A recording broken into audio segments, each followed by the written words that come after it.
শিরোনাম শর্ত সাপেক্ষে ভারতীয় সোনার হরিণ ট্যুরিস্ট ভিসা চালু কারা পাবেন কী শর্ত কিভাবে আবেদন করবেন অ্যাঙ্কার ওপেনিং আসসালামু আলাইকুম প্রিয় দর্শকবৃন্দ স্বাগতম আপনাদের প্রিয় চ্যানেলে আজকের ভিডিওতে থাকছে বড় একটি আপডেট শর্ত সাপেক্ষে চালু হয়েছে ভারতীয় সোনার হরিণ ট্যুরিস্ট ভিসা অনেক দিন ধরেই বাংলাদেশ থেকে ভারতে ভ্রমণের অপেক্ষায় ছিলেন হাজারো মানুষ অবশেষে এলো সেই কাঙ্ক্ষিত খবর তবে আছে কিছু নির্দিষ্ট শর্ত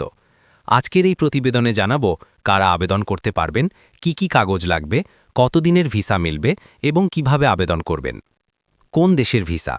আমরা কথা বলছি ভারতের ট্যুরিস্ট ভিসা নিয়ে বাংলাদেশ থেকে ভারতে চিকিৎসা ভ্রমণ ধর্মীয় দর্শন কিংবা আত্মীয় স্বজনের সঙ্গে দেখা করতে যাওয়ার আগ্রহ সবসময় বেশি বিশেষ করে কলকাতা দিল্লি চেন্নাই আজমির শরীফ কিংবা দার্জিলিং ভ্রমণের জন্য ট্যুরিস্ট ভিসার চাহিদা থাকে তুঙ্গে সোনার হরিণ ট্যুরিস্ট ভিসা কেন বলা হচ্ছে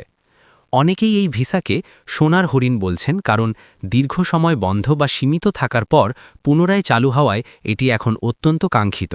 সীমিত সংখ্যক আবেদন গ্রহণ করা যাচাই বাছাই এবং নির্দিষ্ট ক্যাটাগরিতে অনুমোদন এসব কারণেই এটি যেন সবার জন্য সহজলভ্য নয়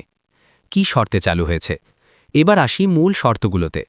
১ আবেদনকারীর বৈধ পাসপোর্ট থাকতে হবে যার মেয়াদ কমপক্ষে ৬ মাস ২ ব্যাংক স্টেটমেন্টে পর্যাপ্ত আর্থিক সক্ষমতার প্রমাণ দেখাতে হবে ৩ পূর্বে ভারতে ভ্রমণের ইতিহাস থাকলে তা উল্লেখ করতে হবে ৪ রিটার্ন টিকিট বা ভ্রমণ পরিকল্পনার কপি জমা দিতে হতে পারে ৫ হোটেল বুকিং অথবা ভারতে থাকা আত্মীয়ের ইনভাইটেশন লেটার লাগতে পারে বিশেষ করে প্রথমবার আবেদনকারীদের ক্ষেত্রে যাচাই বাছাই কিছুটা কঠোর হতে পারে বলে জানা গেছে কতদিনের ভিসা মিলবে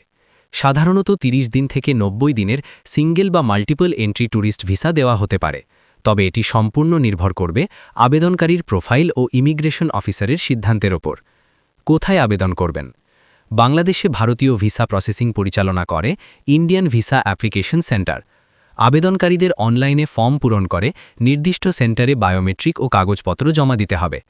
অনলাইন আবেদন করতে হবে ইন্ডিয়ান মিনিস্ট্রি অফ এক্সটার্নাল অ্যাফেয়ার্সের অফিসিয়াল ভিসা পোর্টালের মাধ্যমে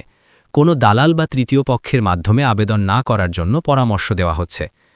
কত সময় লাগবে সাধারণত ৭ থেকে ১৫ কার্যদিবসের মধ্যে ভিসা প্রসেস সম্পন্ন হতে পারে তবে আবেদন বেশি হলে সময় কিছুটা বাড়তে পারে তাই ভ্রমণের অন্তত ১ মাস আগে আবেদন করাই উত্তম কারা অগ্রাধিকার পাবেন সূত্র বলছে চিকিৎসা ভিসা আবেদনকারীরা অগ্রাধিকার পেতে পারেন ব্যবসায়িক আমন্ত্রণ থাকলে দ্রুত প্রসেস হতে পারে পূর্বে ভিসা রেকর্ড ভালো থাকলে অনুমোদনের সম্ভাবনা বেশি গুরুত্বপূর্ণ সতর্কবার্তা দর্শকবৃন্দ সামাজিক যোগাযোগ মাধ্যমে অনেক ভুয়ো খবর ছড়ায় তাই শুধুমাত্র অফিসিয়াল নোটিশ বা নির্ভরযোগ্য সূত্রের তথ্যের ওপর ভিত্তি করে সিদ্ধান্ত নিন অতিরিক্ত টাকা দাবি করলে সতর্ক থাকুন ভ্রমণের জনপ্রিয় গন্তব্য বাংলাদেশ থেকে ভারতে গেলে অনেকে ঘুরতে যান কলকাতা দিল্লি আগ্রা মুম্বাই সহ বিভিন্ন জায়গায় বিশেষ করে তাজমহল দেখার জন্য আগ্রা ভ্রমণের আগ্রহ সবসময় বেশি থাকে তাজমহল অবস্থিত আগ্রা শহরে যা বিশ্বের অন্যতম দর্শনীয় স্থান ভবিষ্যতে কি হতে পারে বিশ্লেষকরা বলছেন যদি আবেদনকারীদের সাড়া ইতিবাচক হয় এবং ভিসা অপব্যবহার কম থাকে তাহলে ভবিষ্যতে শর্ত কিছুটা শিথিল হতে পারে এছাড়া মাল্টিপল এন্ট্রি ভিসার সুযোগও বাড়তে পারে উপসংহার